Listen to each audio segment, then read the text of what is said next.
Hi class, let's take a look at problem 11. In this case, they're basically talking about a probability problem. So we're gonna declare a variable. So in this case, I'm just gonna say let A equal to guessing the credit card number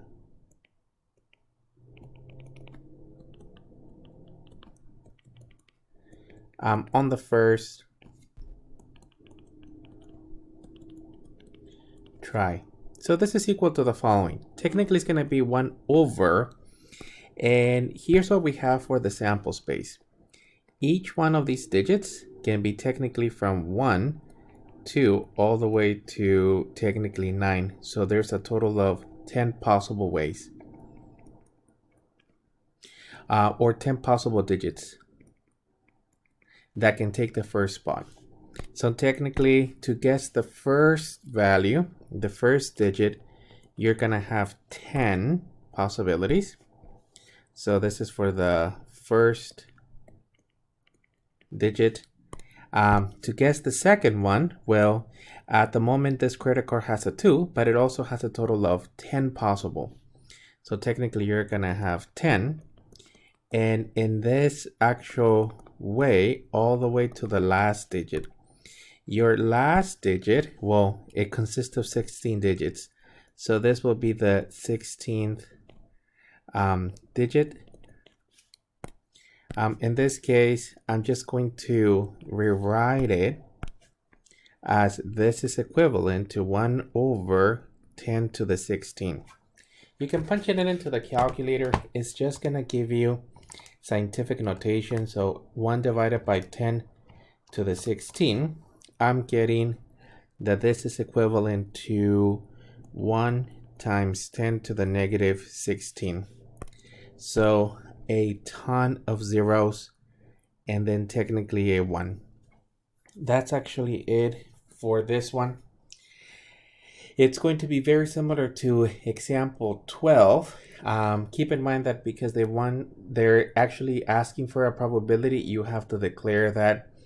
And then in this case, no sentence is needed, since once you declare it, that is your final answer within the probability notation. Okay, let's move on to problem 12, which is very similar to the previous one. Same thing, they're asking for the probability. So in this case, let A equal to the probability of selecting or guessing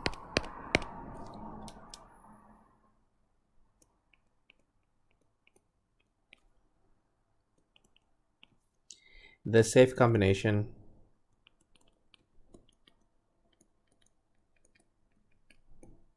on the first try.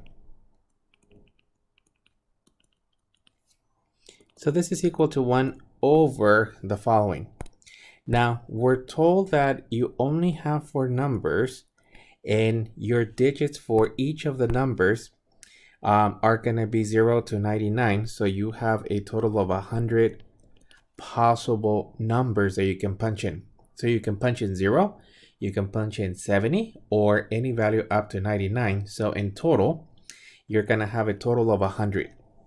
So for the first digit, you're going to have a total of 100 ways. This is for the first digit.